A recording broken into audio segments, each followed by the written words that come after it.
HVAC business owners, if you are not texting your customers or doing your email list, you are not competing.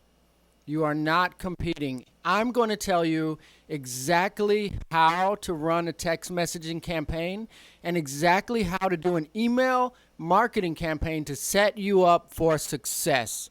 All right, let's first talk about the importance of reconnecting with your customers. I've been in business for 20 years in my town in the HVAC business. I have thousands of customers in my list, but you know what? If I don't contact them continually, it doesn't matter how long I've been in business. And this is why. Chances are you don't remember what you ate for breakfast this week. You might remember this morning, but if I ask you the day before, and if I go back a week, what you ate, you have no idea. And most of you don't remember the roofing company that you used that replaced your roof 2 years ago or a year ago, right? Let alone anything that you've had done on your house, the company name. And I'll give you an example. Most of the time, when you ask for referrals from your friends, hey, do you know a good plumber? This is the response that you get. Oh, man, I know a guy. He's really good. Man, if I can think of his name, I'll call you. This is a problem because this is the conversation people are having about you. When people ask in your community, hey, do you know a good HVAC company? People are saying, oh, I know a really good one. If I can only think of the name. Guess what happens? You've just lost in that situation. You're not competing because no one remembers your name. Even if you've done service with that person before. So how do I get someone to remember my company name? First of all, you need to have a memorable name, right? So that goes into branding. This video is not about branding, so we'll get into that in a different video. But what we need to do is we need to be reminding our customers that we exist. And one of the easiest ways to do that is to text those customers and email those customers. Now, email is less intrusive than texting. So if we're going to text our customers, we want to make sure that that text message is valuable. I'm not into just texting people for no reason, asking. So if I'm going to text them, it's going to be something that's going to help them. For example, today we're dealing with a hurricane in our town. If I'm going to text my customers, I'm going to text them resources on where they can find help or shelters, right? So it's not just me asking, hey, we have this discount. Hey, you need your HVAC service, and I'm texting. It's going to be what's called a jab, jab, jab, right hook. I'm going to give you helpful information, and then maybe months later, I might let you know about something that I offer. Now I have buy-in, right? So when we want to do a continual message, that's when we reach out into the email because it's less intrusive. Of course, your emails should be valuable also.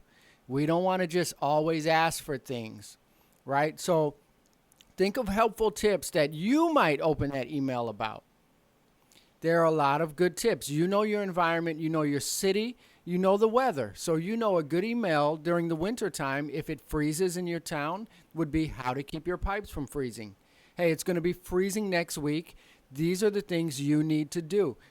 Put that in the subject line so they open that email. And here's a tip that I do. When you send those emails with those helpful tips, write them out for the people that want to read them. But make a YouTube video. Get in front of your service vehicle that has your sign and make sure you have your logo.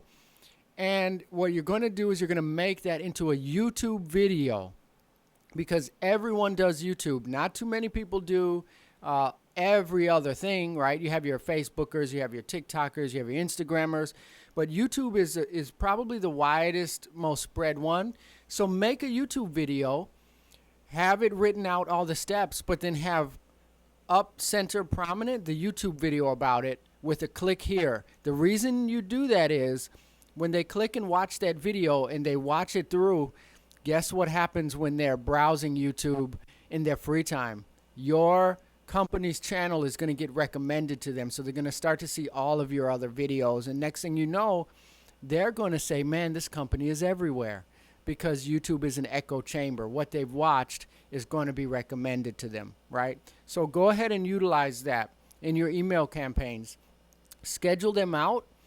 It's like when you write a story, write the story from the ending first, then the beginning. And what I mean by that is know the offer that you're going to send 6 months from now, right? So you say 6 months from now, I want to tell them about this IAQ product.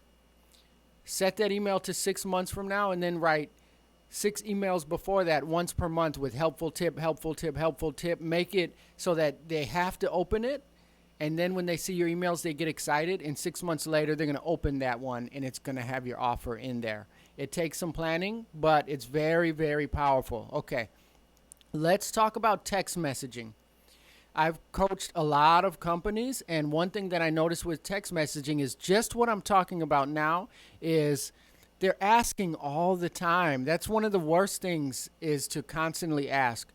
So what you want to do is you want to make that text message conversational, because you're not texting robots or machines, you're texting people. These are mothers, fathers, husbands, wives, right? Homeowners. These are teachers. These are firemen. They're human beings. So be a human being. The first thing you want to do when you send a text message is introduce yourself. Hello, this is Michael. Introduce the company that you're from and tell them why you're messaging. Hello, this is Michael from Acme Heating and Air Conditioning Company. We've done work with you in the past. Then get them a what's in it for me statement, right? So why are they reading this? They don't care about you or your company. They care about themselves. Add something in there. Did you know your HVAC system is accountable for 50% of your electric bill? Okay, now you've got them. Okay? Then you're going to hit them with your offer. This week only, we're discounting our maintenance from this amount to this amount. And this is the biggest part of the text message, a question. It must end in a question that they have to answer. Would you like me to schedule something for you? Most people have to answer when you ask them a question. Even if you've seen it, you've been down the street, somebody asks you a question, you don't want to be bothered. They say, hey, can I have a minute of your time? You say no. You're not just going to be silent because you have to answer, even if you're going to say no. So you ask a question at the end, would you like me to schedule that for you? Forces them to say yes if they want it. Then you say, okay, and then you give them a call, right? You get them on the phone, you give them a call, you schedule over the phone. If they say no, guess what? It's not the end of the story. You say, okay, when is a good day for me to schedule? Keep that conversation going until they pretty much say, no, I'm good at this time, right?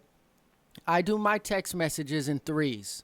So the first week, I will say, we're doing this week only. That will get that limited availability in that text message. You need some scarcity, right? This discount only lasts for this week. Now, I know people are busy. There's people that will look at it and want to do it that week, but forget about it. So I'll run that week, and when that week ends, I'll send another message for the second week. That will say, hey, I know that you're really busy. I know that you intended to get on this, so for this reason, we're extending it until the end of this week. Now, this takes this campaign to 2 weeks, right? Then you'll get some more people in there. The third week, you're going to send one last message. Hey, I wanted to give you one last chance to take advantage of this.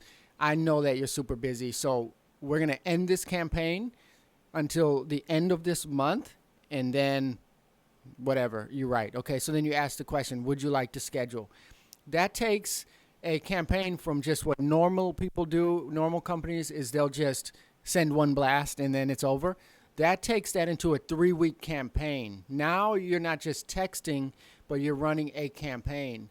And because you've been texting helpful information throughout the year on how to keep their pipes from freezing, how to keep rodents from coming in their house, how to keep bugs from coming in their house, how to keep their energy bill low, they don't feel bothered by you asking to schedule a maintenance because you're a friend. You've been helping throughout the year. If you're just sending text message blasts asking, you're going to get a lot of unsubscribes, right? If you're doing something in the community, that's another opportunity to do that helpful tip campaign, right? So you're volunteering at the local food shelter. You're volunteering at the church. Put that in the emails. Put that in the text messages. Ask people if they want to volunteer, if they want to come alongside. So it's going to be a something valuable offer. Valuable offer. And you're going to do that consistently year after year after year. I hope this helps. Put something in the comments. Don't forget to subscribe. Have a good day. Thanks for watching.